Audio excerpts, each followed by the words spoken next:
Thank you very much. The title of my talk listed as Lupus Nephritis, a historical appraisal, is something I was always interested, finally got to do it. And an alternate title may be a historical appraisal of how a skin lesion became a fatal kidney disease. So it's this period that I'll be talking about, and the general outline that I'll show is shown on this slide. This is a temporal line beginning with early antiquity through Greece, Rome, and all the way to the 20th century. Shown above here are how diseases were first described as clinical entities, principally depending on external symptoms. And then over time, as basic investigative analysis began to focus on internal organs. And that's the course that you can apply to any group of diseases. And down here in the white boxes are the basic sciences that evolved during that time period and their contribution to what happened to our understanding of medical knowledge in general. As far as lupus is concerned, I'll be covering it as lupus, a disease of the skin, then how it became a systemic disease, how it became a kidney disease, and ultimately recognized as an autoimmune disease, and then conclude with a few remarks. Beginning with lupus as a skin disease. It's an old lesion that was recognized very early because it has an external manifestation. You can see it without even doing a physical examination, especially when it's on the face, and so you can see the lesion. And it entered medical terminology, as in most other diseases, in the Hippocratic corpus. And the name it was given was herpes osteomenous. Herpes applying to the diffusion of the lesion like a snake that's crawling. And osteomenous is that the lesion was corrosive or erosive and not the erythematous lesion that we talk about. It was any erosive lesion of the skin. And in terms of the terminology again, although this is what it was in the Corpus Hippocratis, that was in cos, in cnidus, the terminology was serpiginous ulcers, which is more easy for the average person like me to understand than the herpes osteomenous that I had to look up the origin of the wordage. But the implication is the same. It's a skin bad lesion that crawls like a snake. And as time went by the time you get to Roman medicine and Byzantine medicine, it is called Formica corrosiva, Formica corrosiva and Formica ambulativa. Essentially now, instead of being a snake, it's an ant. It just crawls like an ant and affects the skin lesion. And in Arabic medicine, it was called namli. Namli is the Arabic word for ant. And so that was the terminology until the Middle Ages. It is in the Middle Ages that the term lupus enters the terminology of the disease. So why the Middle Ages did the lupus enter the terminology? It's because of the feudal states and the expanding agriculture that was occurring during the early Middle Ages, which led to the deforestation to create agricultural land. And so the wolves were now pushed back into the forest, but had easy access to the farms and the people living on the farms. And so all of a sudden, they began to attack people and cause the lesions that we talk about now. And if you look at deforestation in Europe, beginning with the 300 and through the Middle Ages, you can see the successive diminution of forests, therefore making the wolves more available to the new agricultural lands that occurred.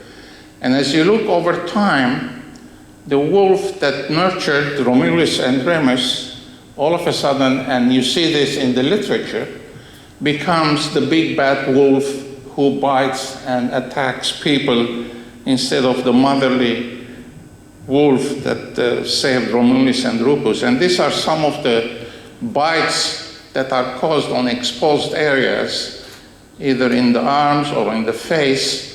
So that's about where you see the lesions of lupus. And so the term lupus began to replace the ant and the snake of the older medical literature. And credit to introducing the term lupus, at least in medical text, is given to Salerno, where Rogerius Frugardi uses the term lupus. But in fact, that terminology was entered earlier in the 10th century, where the Bishop of Liège, and this is the altarpiece that's now in the museum in Brussels, telling the life history of Saint Martin of Tours. And it shows that the Bishop of Liège was dying, and Saint Martin of Tours appeared to him in his dream and cured him magically. This happened all the time in the Middle Ages. You can tell many stories like that, but this is what the story was told about lupus. And in the account of the life of the Bishop of Liège, the story said, saved the bishop from the point of death by the disease called lupus. So it was really, even before Salerno, the term had been in vogue. But it is in Salerno where medicine sort of acquired the term and began its diffusion into subsequent texts. Now, if you talk about the treatment, in terms of the treatment that the Bishop of Liège had, they applied eviscerated chickens to the wounds, which did not work. He was going to die. Until Saint Martin came. What did I say wrong? Savika, why are you leaving? I didn't say anything wrong. Important. I quit talking. It's not important. Anyhow. And so they applied the chicken viscera, and it did not heal him. And he was going to die until the Saint Martin came and cured him. And if you look at other treatments that are mentioned, they used wolf's flesh. They used irritating and caustic agents over time, as you read about it. And even in as far as 1900 in London, they were using sunlight to treat lupus, which we all know actually aggravates it. And so this irritant and the use of the irritants to treat the disease ended up giving it another terminology that really did not get into the medical literature, which is noli me tangere, which is don't touch me, because if you touched it with any drug, you were causing more damage of the lesion and aggravating it. And so the message was, don't touch it, leave it alone, whether it's a snake or an ant or whatever, let it crawl until it finds its way. Now, so on this timeline, that notion sort of prevailed throughout all this time period. And it is in the 19th century that the change happened. And the change was the breakthrough is in general changes that occurred in medical knowledge, namely the transmission of knowledge, specialization in medicine, and new technology that happened in the 19th century. 19th century is really the time that medicine quit being the descriptive clinical entity and began to progress into science. And so what we're seeing is this initial steps in the story of lupus. And in terms of transmission, obviously transmission began to improve during the Renaissance and with the books. But what happened in the 19th century that is important is that there were now atlases with colored plates that made the visual appearance of the disease more easy to diagnose than the description. One picture is worth 1,000 words, and it works in this condition. Essentially, now there was a picture that you could see it's not an erosive lesion. It's just a lesion on the face that's not eroding or destroying the skin. And so this is what helped the transmission that occurred. And this is not unique to dermatology. That also happened in nephrology. Everybody in this room goes around and shows us one of these slides, some of the picture on this slide of where nephrology began with Richard Bright. And what Richard Bright did is two things. One was the test that you could boil the urine and have protein and make a diagnosis. And the other, instead of describing the hard kidney that people had talked about and whatever it is in the past, he showed pictures of the granulation and used the wording, but what made him famous was the pictures. Everybody shows the pictures. I don't know how many people have actually read the text of the descriptions. I know there is one person in this audience who has. I have also. But it is all the pictures that began to make a difference in how transmission of knowledge was occurring.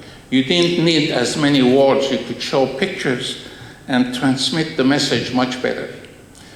Other is specialization. If you look at the timeline of where different specialty terms appear in the medical literature, you can see the term dermatology appears very early in the 19th century. So it already was becoming a discipline. And what was helping it, of course, was not lupus. Lupus is a small problem. What was helping it is syphilis, because it was, again, a skin lesion. And so syphilology and dermatology grew hand in hand. And many of the journals that you see from that period cover the term dermatology and syphilology. And the third achievement was, of course, the stethoscope, that essentially only just describing as it was in the past, showing the pictures as it was by the transmission. Now you could do a biopsy and look at the lesion and say this lesion not only appears different, but is composed differently. And so the pathology and the stethoscope really helped this third breakthrough that made lupus become a disease that is systemic. And if you look through the timeline of the transmission, in 1828, a French dermatologist in Paris by the name of Laurent Biet is the one who's credited in calling the lesion erythematous rather than erosive and necrotic. So he called it erythem centrifuge, meaning it diffuses centrifugally. No more animals, no more ants. Of course, that he didn't prevail because all of a sudden somebody say, that's a butterfly rash. So the animals come back into the picture of the disease. I don't know why, but they do. And his student, Pierre Cazenave, within a few years, called it lupus erythematosus. Lupus erythematosus. He's the one who introduced the term. And the big differential at this time was between lupus erythematosus and what was called lupus vulgaris, which is tuberculosis, which is the other big infectious disease of the period that's called skin lesions. And so it became easy to differentiate these two entities, and that's a transformation that occurred in 1850. But just to put again things in context, Pierre Reye, whom we all know as a nephrologist, was originally a dermatologist, and he wrote 2 volumes on dermatologic diseases before he wrote his 3 volumes on kidney disease. There were 10-year difference between them.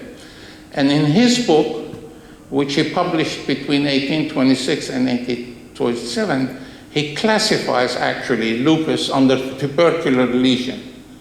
So this is tuberculosis, and the lupus lesion is classified as a form that is mixed with tubercular lesions, and hence the importance of this differentiation that the microscope ended up providing. Next is how lupus, that was a skin disease so far, became a systemic disease. And that happened shortly after this period, within 22 years. An Austrian pathologist, dermatologist, von Hebra, is the one who's credited with calling the lesion lupus disseminatus because it involves not just the skin, but joint pain, fever, weight loss, anemia, amenorrhea, lymphadenopathy, and pulmonary inflammation. He didn't mention kidney disease. And his son-in-law, who was an Hungarian, and that's the Austro-Hungarian flag, which is not waving like the previous flag that you saw from the Arab world. This was a static flag. And he was an Hungarian. He came, worked with von Hebra, married his daughter, became his son-in-law, acquired the whole practice, and now classified lupus as discoid lupus, which is the skin only, and disseminated lupus, which is the disease that is systemic. And a German pathologist, dermatologist again, in 1904 argued for changing the term to systemic lupus erythematosus, because the lesion is not being disseminated. It's not the skin lesion that is disseminating. It's a systemic disease instead of the dissemination and the erosion and the formica or the serpent or the ant crawling. It's a disease that is systemic. But the term disseminated prevailed, and I'll come to when the change happened. And anyhow, von Hebra is given a lot of credit, including when he became von instead of just Hebra, where he got his emblem, and you can see the lupus on his emblem, and of course his ability to write and disseminate knowledge. But anyhow, the disease remained in the domain of dermatologists between 1872 and 1924. That's the first time that the systemic component of the disease began to assume importance. And what brought it into importance is Liebman and Sachs, who in 1924 described verrucous lesions in the heart of patients with lupus. And so it's the Liebman-Sachs endocarditis that was published. And because cardiology at the time was a popular discipline, all of a sudden everybody started getting interested in lupus and what it does to the heart, or essentially to the rest of the body. But that's when it became a popular disease that's in the domain of the internist and not just the dermatologist that it had been theretofore. As to Liebman and Sachs, Liebman as a cardiologist became famous enough that he made it to Time magazine. Sachs was smarter and thought that the money is in Hollywood, and he moved to Hollywood and became an advisor, producer, and author of movies that are listed here that I have not seen. But anyhow, just as if that's a footnote, that makes it interesting. But they described 4 cases. Liebman and Sachs, the endocarditis was caused cases. And if you look at the description of the 4 cases, all 4 had kidney disease. Subacute diffuse glomerulonephritis, tubular degeneration, acute glomerulonephritis, all had proteinuria, all had abnormal urine sediment, and some even had, they measured the urea, had elevated BUN. So this shows you what temporal events can affect what you talk about. Liebman-Sachs endocarditis, when cardiology was popular, if those 4 cases were described today, whether by Liebman-Sachs or whoever in this audience, it would be an article published in JASN as Liebman-Sachs glomerulonephritis.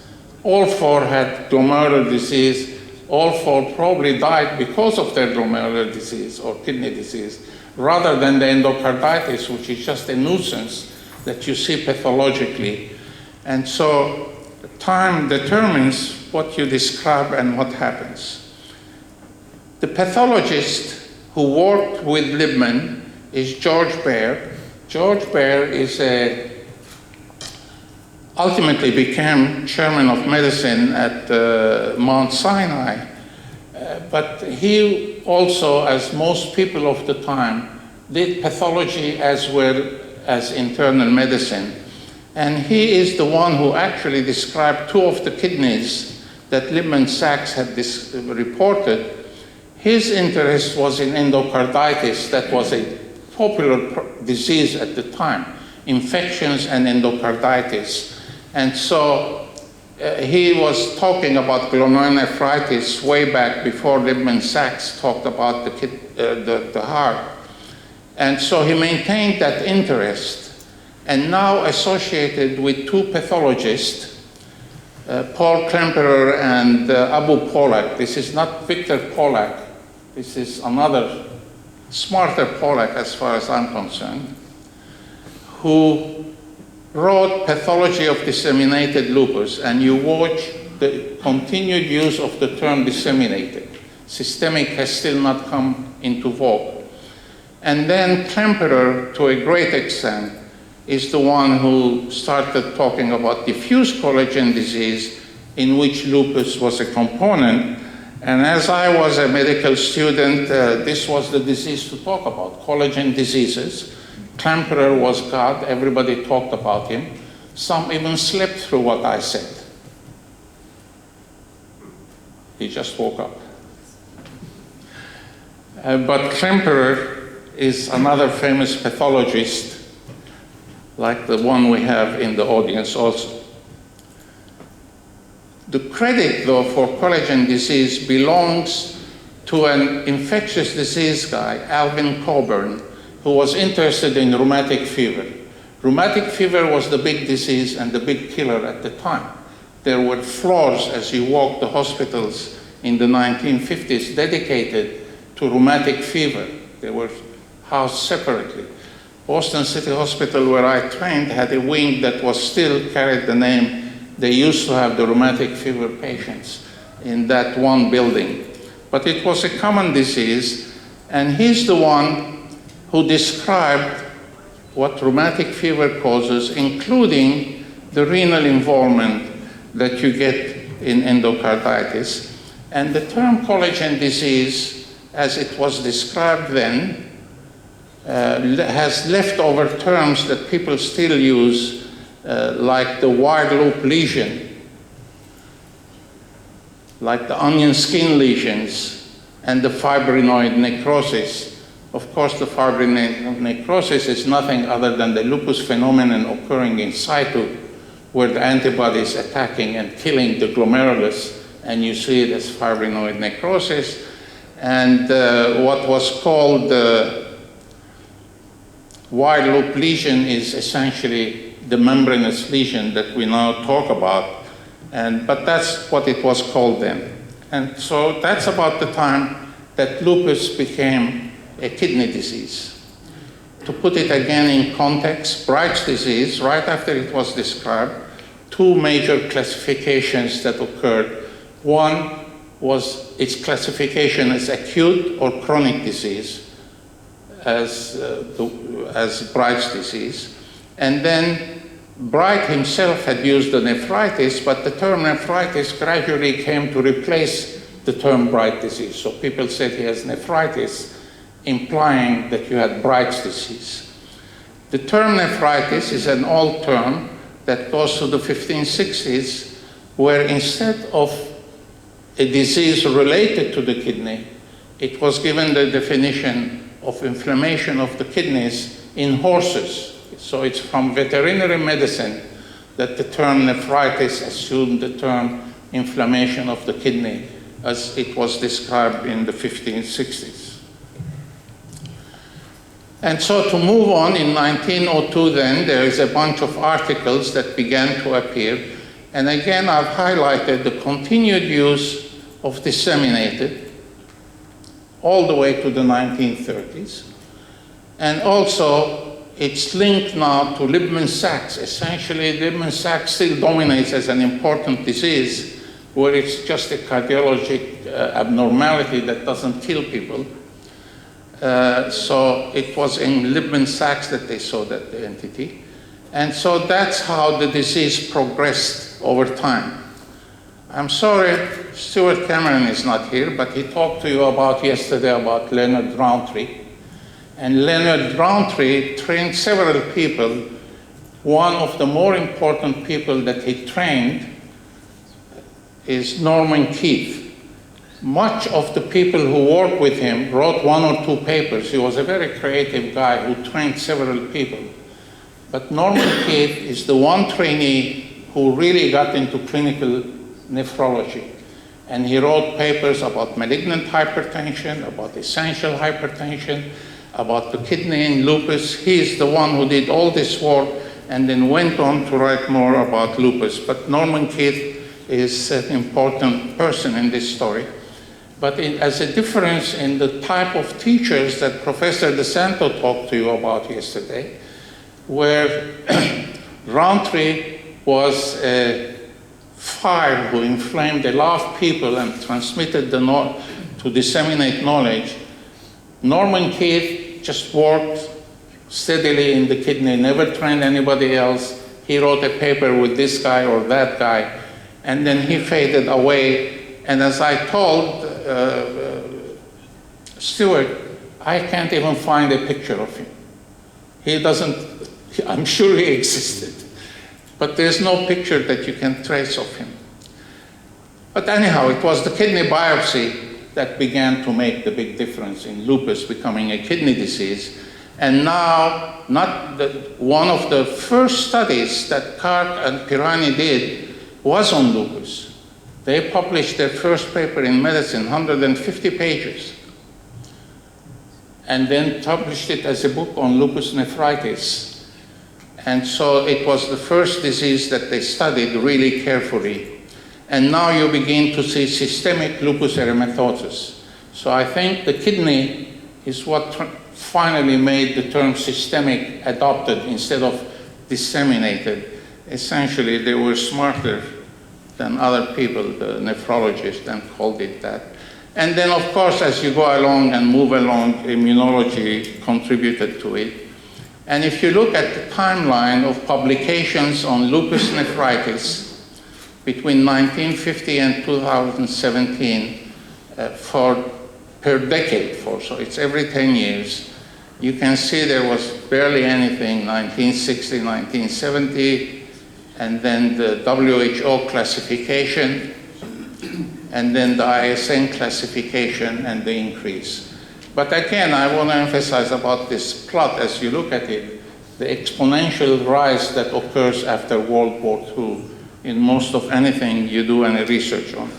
And if you look at papers on glomerulonephritis, there is more papers now being written on lupus nephritis than any other of the other nephritides. So it's still a sexy disease that people keep being attracted to and writing about. I gotta move fast here because I think I'm taking too much time. The times that brought immunology into the picture is when the concept of milieu intérieur homeostasis that dominated and is so important to understanding physiology, infectious disease sort of refined it by talking defenses from exterior, not just internal maintenance, as toxins and antitoxins as a self-defense in maintaining homeostasis. And this concept evolved over time. In the process of evolution, again, I bring back Alvin Coburn, who is really the first one who did some immune studies, not on lupus, but on rheumatic fever again, but the ASO titer changes that occur in rheumatic fever telling you that the disease is causing systemic problems. But essentially the concept of endotoxin and immunology, 8 Nobel Prizes were granted in the first 20 years of the Nobel Prizes to immunology-related problems, where it evolved from just antitoxin to immunology, and then the fact that that immune system can attack the body, or called horror in autoantitoxicus. Essentially, the immune system is attacking the body instead of defending. And then ultimately the notion of immunology that arose, and then the contribution of LE cells, DNA antibodies that have now outdone everything. Finally, my conclusion, to recapitulate the progress of the disease that we now call lupus from its clinical early descriptions to the present.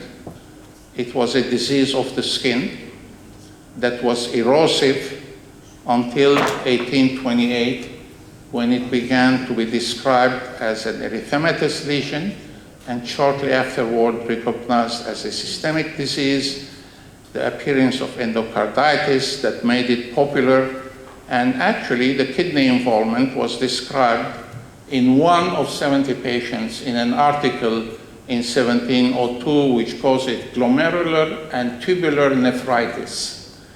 And then ultimately its recognition as autoimmune disease.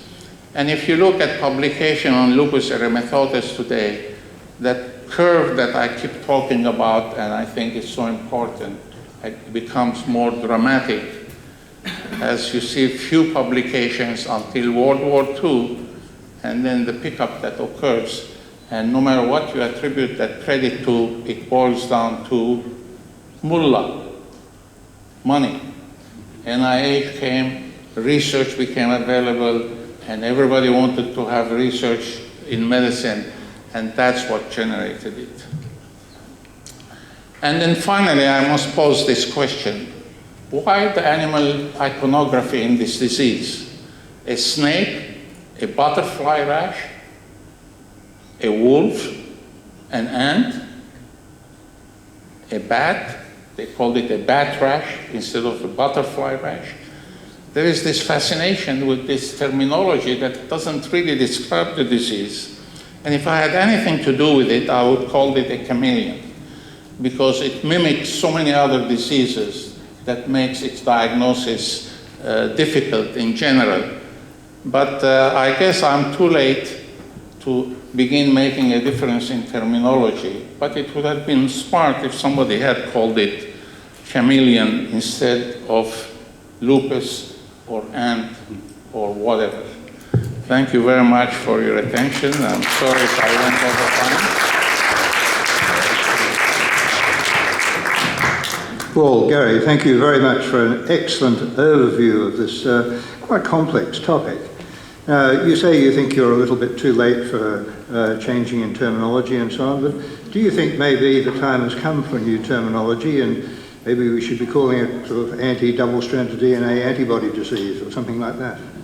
Well, I mean, I think if you're an immunologist, it's easy to talk to each other as a scientist. But again, a point that I made earlier in some of my repetitive comments generally, I do tend to repeat myself.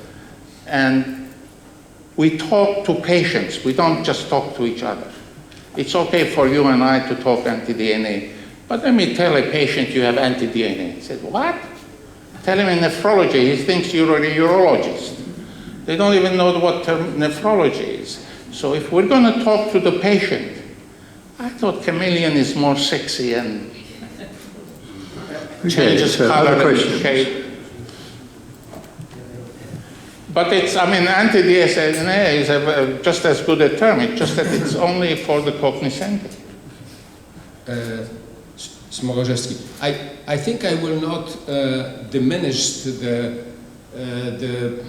severity of Lippmann-Sachs heart involvement, because still, even now, patients require surgery and they have severe heart failure because of that part.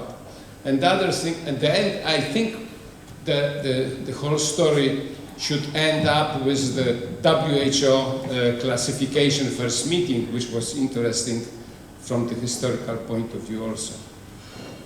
Oh, you didn't, let me have my slide. I went over too fast, or you may have been thinking of something else, but I did mention WHO 2 times. Oh, you did? Do you remember? You don't remember? No, I want to show you.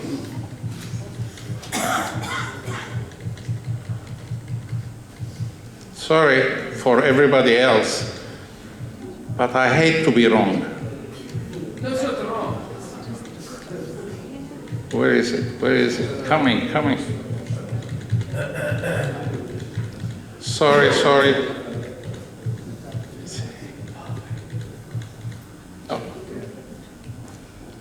As I showed this, you can see the WHO, and I referred to the classification and how it may or may not have impacted.